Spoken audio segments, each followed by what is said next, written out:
Welcome to the Business Spotlight. I'm Pat Dewar. Today we've got an excellent show, especially if you're a business owner or a leader in a business that would have influence over the positioning of your company. If you're watching this, you're probably somebody that is interested in growing their business. My guest today is Dave Swift. Dave is the marketing guru, and added .us on the end, and you have his website if you only include one G. Wouldn't you agree? Yes, you have to misspell it correctly. Well, for an Aggie, that's pretty good. I can figured do as that. much, yes. It's creative. But this time we're talking about, and thank you for doing the show again. Pleasure. And this show, I know you've been on before, and we've done some really excellent shows on the laws. And believe me, I encourage you to go out there and check out the laws for marketing. And you called them irrefutable or unwavering. Something like that, yeah. Unchanging, unwavering, something. Yeah. Cast in stone, something like that. Don't break them. Yeah. But this one's positioning. You want to talk about and teach any business owner out there to really get an idea of how to position themselves in the marketplace, correct? Correct. When trying to effectively create a marketing strategy, you first have to do certain things. And starting at the beginning, you have to identify what makes you different, or how do you want to present yourself uniquely to your potential clients, and go from there. And to do that, you have to develop what we call a positioning statement. And with a positioning statement, there are several things that you need to gather, as it were, before you can actually do a positioning statement. First of those is to determine what market or markets you want this positioning statement to affect. So what am I saying there? We're going to go in the second segment of the show here and talk about what is a market, but let's be very simple and say you have a business, and in some cases you sell commercially, some cases you sell direct to consumer. Well, it may be those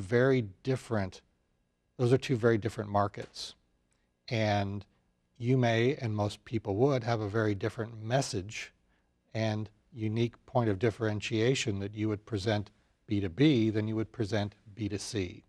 So part of what we're going to do here is help you understand how you actually define a market. Then that's the easy part.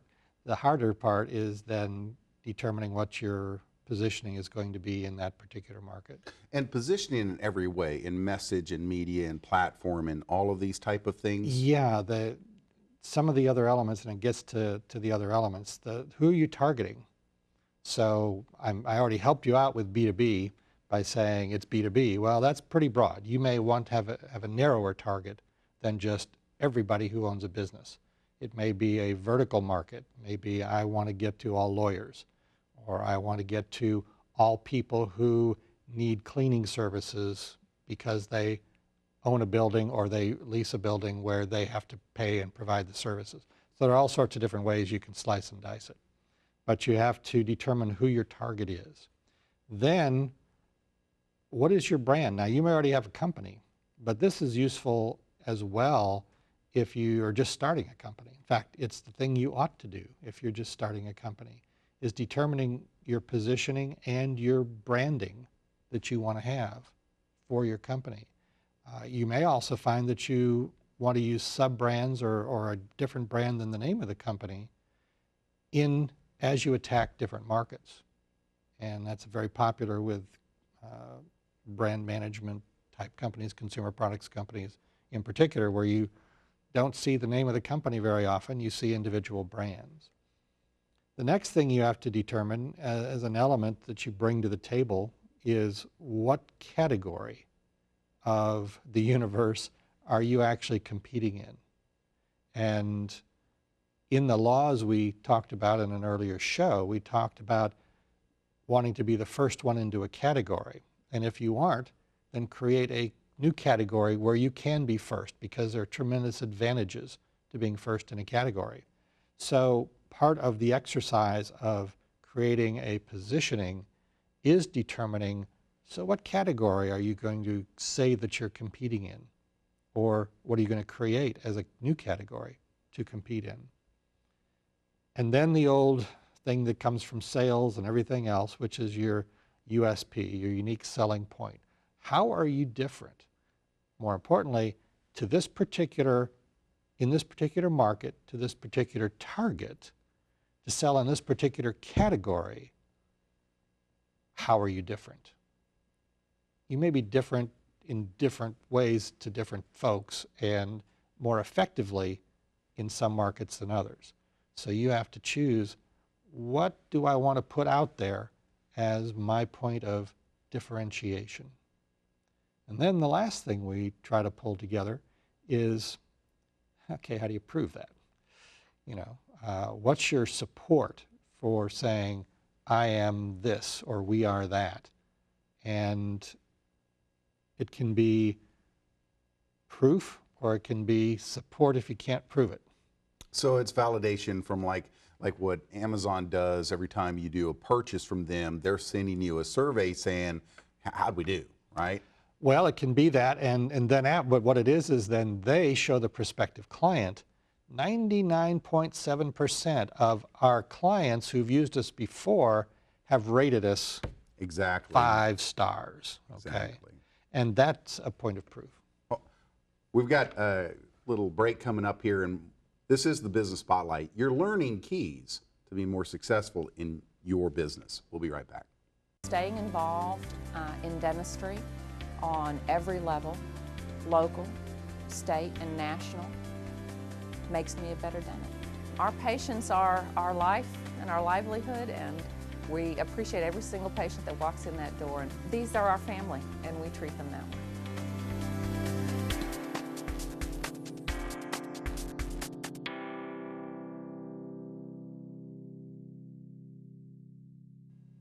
And welcome back to the Business Spotlight. I'm Pat Dewar. Dave Swift is my guest today. He is the marketing guru, and today's show is about positioning your company. So if you're a business owner, you should be taking notes right now, because everything we're talking about are tools, tips, techniques, systems, and positioning for you in the marketplace. Dave, thanks so much for doing the show again. A pleasure, Patrick. So this time I know we wanted to talk a little bit. We mentioned market, but you wanted to go a bit deeper into that market segment. Yes, I did. A market is, in fact, marketing is all about determining what markets you want to compete in and how you want to allocate your resources amongst those markets in order to best achieve whatever your goals are. So market's a very important thing. And a market is defined as look at it as an isosceles triangle. And at one point you have the location that you're competing in. And it doesn't have to be a physical location. So it can be, I'm going to be competing on the internet. So I'm going to try to get folks on the internet. It can be in a retail account. It can be any number of different things. So are you going to be as specific as you want? It can be, I'm at farmers markets. How am I going to go to market at farmers market? Then the second part of the triangle is the customers. What are the characteristics of the customers in that location that you want to go after? And it may not be everybody. Obviously, if the location was the internet, it wouldn't be everybody. You would want to demographically, psychographically, whatever it happens to be, narrow that down so that you can very definitely define, here are my best prospects. Well, in fact, in that whole last segment, one of the things that I kept kind of visualizing in my mind as you talked about the different parts of positioning, whether we market, target, segment, all these different things, is like hoops. And you had to kind of line up these different like lenses or hoops that to exactly identify the one person out of a batch of people that you want to talk to. Maybe it's 10 people. Okay, there's the one person of those 10, or the one of those 100, or the one of those 1,000. Because the one thing I keep hearing from you is the better that your sites are lined up, the better that you identify that one person, you can speak their language, give a message that gets them to respond. Is that what you're talking about? You want to be more, I'll use it more, use a rifle rather than a shotgun. Right. This is all about using a rifle, and then when you get good with the rifle, you use a laser guided rifle. But you may not be able to get finite depending upon the size of your market, how far you can go in. But yeah, with customers, you want to define it. You want to identify who would be your best customer for what you're selling as best you can, and then that's who you're trying to get to. And that's who now we want to tailor this particular strategy in this market, if that's the customer in this market you want to get to, as best we can. The third thing, though, is unfortunately it's not an open field day. There are competitors out there. So the third part of the triangle in a market is who else is also competing in that market. And that can have a big difference in terms of how you choose to go to market. Again, previous show, we talked about the various laws of marketing, and one is, how do you approach it if you're the leader? How do you approach it if you're not the leader? And that's really what I'm talking about here. Who's out there that you have to compete against? And that can affect how you put together your positioning. So again, it's location, it's competitor, and it's your target demographic or potential customer that we're trying to get to in the marketplace. And let me give you an example. There's a great company called PeopleRight. Right. And with PeopleRight, they have two very, very different businesses and compete in two very different markets. One is businesses who want to improve the overall quality level of the employees that they hire for a number of reasons. We can all think of them, but let's assume these are the sales folks. They want to increase their effective sales per salesperson. And PeopleRight's got some fantastic tools from an assessment and evaluation that after they've had the chance to evaluate your top performers as well as your not so top performers, they can then put together the parameters for what is the kind of individual you want to hire. And then when you're hiring, doing the interviewing in the future, that's what you look for, not other things, not how they used to sell, how great they were at another company. It can be very, very different going from one environment to another. So they are able to do it that way. And as opposed to, they also have a business that provides testing for kids in beginning high school to help them figure out what they should study for in college.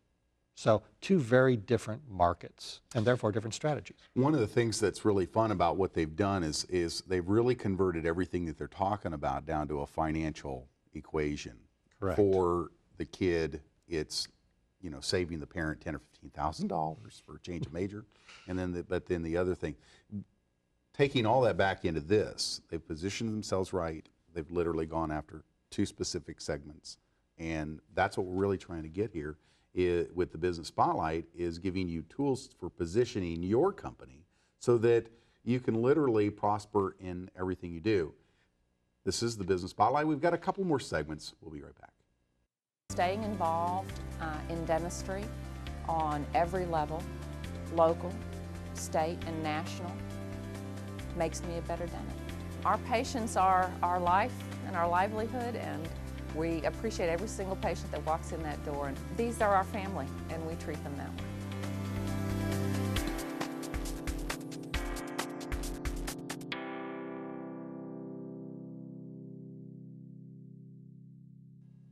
And welcome back. This is the Business Spotlight. I'm Pat Dewar. My guest today is Dave Swift. He is the marketing guru. One of the things that we're talking about today is positioning your company or your service in the marketplace. If you're a business owner, I hope you're taking notes, because this has been excellent. If you're watching this online, you may not have caught the other two segments.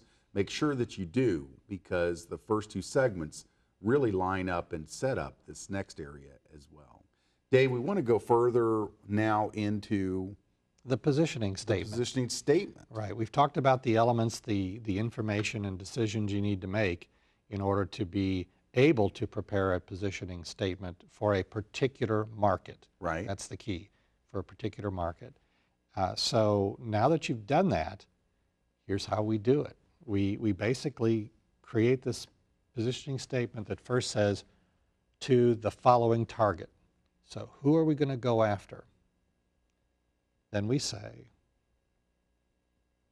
blank is the brand. So we talked in the last segment about People Right. Okay? Right.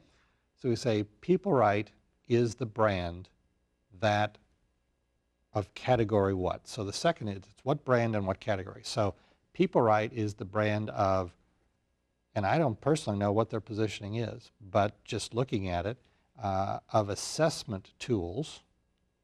So they can, in the B2B side that we talked about, they can literally compete in the business assessment tools, because what again they're trying to do, if you haven't seen the prior segment, is to identify for companies what are the characteristics of the best salespeople, the ones who will be most productive financially for them. So we start with to company business owners, or if it's the general sales manager. So the target might be sales managers, might be owners of small companies if it's a smaller company. Mm-hmm. That's the first thing, target. Then People Right is the brand of assessment tools, employee assessment tools, that can do a better job than anyone else helping your bottom line. What's their point of differentiation? That goes into more depth, and maybe it's probably more of this, goes into more depth than any other company, resulting in a better bottom line. And we have proven this, so the next part is support and prove. We've proven this by actual testing we've done, and now real live companies who've used us and expanded the use of us because they've seen on average a 67% increase in their sales revenues as a result. So there's the proof. So the statement goes to the target, where you define their characteristics and their description in whatever way you want. Blank is the brand of category that, now you put in your point of differentiation. How are you different? Because, and you support, and so forth. So it's a formal thing that we do in marketing, but it brings in all those different elements that we talked about of your target, who are you going after, who are you trying to sell to, okay? What category are you competing in? And this can be defined in standard categories or categories that you create, which is always good. How do you differentiate yourself in that category? Not in general, but in that category. And how do you support your claim for differentiation? And how do you prove that it actually has value?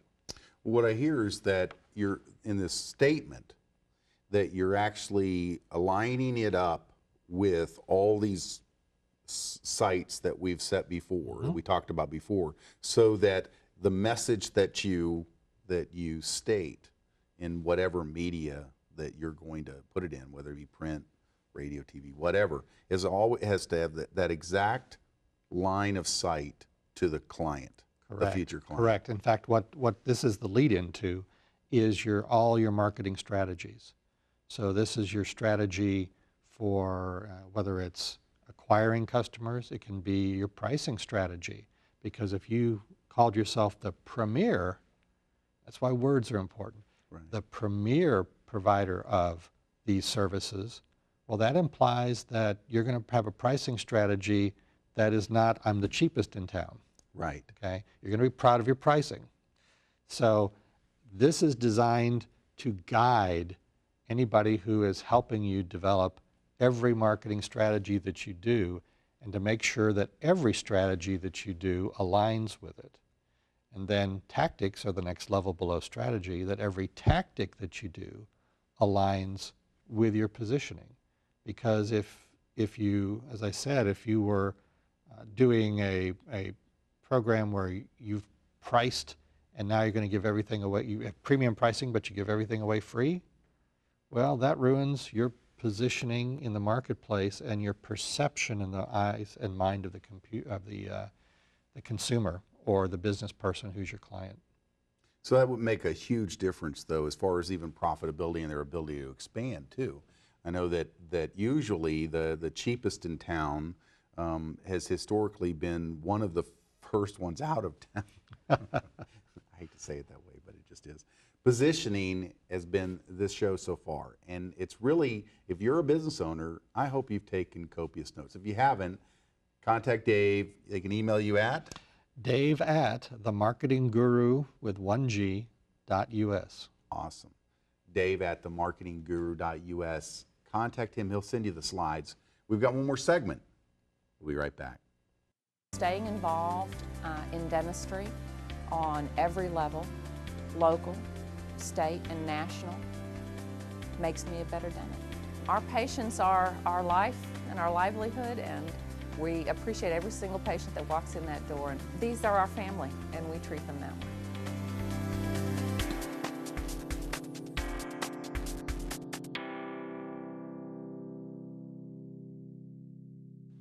Examples. And welcome back to the Business Spotlight. I'm Pat Dewar. Today we are talking about marketing from the positioning aspect of marketing. If you're a business owner, I hope you've enjoyed the show. If you haven't, if you're catching this online, you may want to, in fact you do want to, go watch the first 3 segments where Dave Swift, the marketing guru, really is telling you how you can grow your business, position it right, and then give you some keys on taking your message and creating a direct line of sight with your future client. Dave, thanks so much for doing the show again. Always a pleasure, Patrick. So this time, we wanted to go into An example, just to make it a little bit clearer, I hope, what we're trying to talk about. And we're going to go back to the potato chips. Okay. And an example that is pretty clear cut, and I think most everybody will be able to figure this one out and see it for themselves. But pretend for a moment you're the brand manager for Lay's potato chips. And the product that goes in the bag is the same. Whether it's a big bag, a little bag, doesn't matter. Same product goes in there. But you have different markets that you compete in. One market is the grocery store, where your target is moms, typically. And what you're trying to do with moms is, this is a product that typically is a bland, basic flavor. You want to have something that she can give to the kids, it'll taste great, that will make them happy, and at the same time, you do it in large bags because they're not buying for one person, they're buying for the family. The same brand manager has another channel of distribution, another market, and that's the convenience store, the 7-Eleven or whatever. And the person who shops there is very different than the person who shops in the grocery store.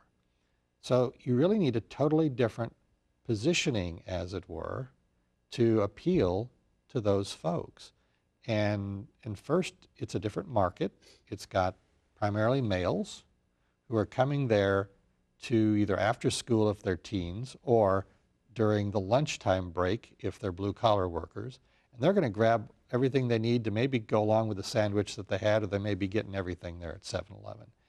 And in that case, what you need is a smaller package, maybe not really small, but because it's males, it'll be in between the smallest and whatever. And in males, and young males in particular, really love flavors and spicy flavors.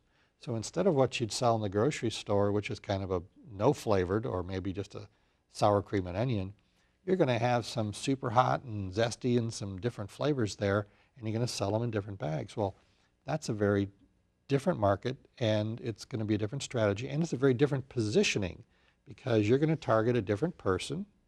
You're going to compete in a category of single-serve snacks as opposed to family snacks. Your point of differentiation is going to be some super-duper flavor along with the brand Lay's that they recognize. Mm-hmm. But they could just as easily have sold that product in a big bag in the grocery store, but they don't. And it's because even your product strategy is different. And those are all the things that flow out of the positioning statement. So you create this positioning statement, and then from there flows, how am I going to price it? Pricing strategy. How am I going to promote it?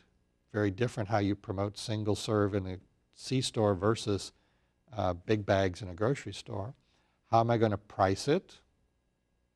Frito-Lay, they'll be premium both ways, but different pricing points. They are going to have your product strategy, the flavors and so forth is going to be different. And that's all going to be because they've created a positioning statement for that particular market and this particular market. And then there's Sam's and Costco. Guarantee you a different positioning statement for that market. So that hopefully helps everybody understand or clarify a little bit what it was we were talking about when we talked about the fact that positioning statements are always unique to a market. And that's the thing that I think if you get nothing else out of this, understand that your positioning is not the same for every potential customer. The more finite you can be, as you said, focused, lasered, whatever, to different markets with unique positionings, the more successful you'll be. One of the things that I hope people will do is literally go and contact you directly with getting your email and emailing you. And again, the email to get to you is? Dave at TheMarketingGuru with 1G.us. And they've got that on the screen. Thank you very much, Thank guys. you, guys. I appreciate that. But the idea is that you could give them, you could send them out the PowerPoint that you've got here, the slides that we've been talking about. And if you're a business owner, I hope that you're really taking note of exactly what you've been teaching, because when you're trying to identify who to talk to, too often people start their own business. They get involved. They probably put their own name on the, Correct. Dave's Barbershop or something, which makes it harder to sell later. And their branding and everything is all around a specific person rather than a specific service. Now there's so many other ways that you can create greater success. If you had a call out to somebody right now that might want to visit with you, what would you tell them? I would say that if you're starting a business, talk to somebody who is a marketing professional. And by that I mean a marketing strategy professional, not somebody who calls himself a marketing consultant that in fact is doing unique little things like internet or whatever. Those are little things down the road. And first you need a good positioning, ideally a good branding, and strategies that flow from that. Excellent. Thanks so much, Dave. TheMarketingGuru.us, Dave at TheMarketingGuru.us will get you there. Visit with Dave and let him show you how he can help you grow your business through positioning and all of the other laws of marketing. This is the Business Spotlight. Pat Dewar. We'll talk to y'all next time.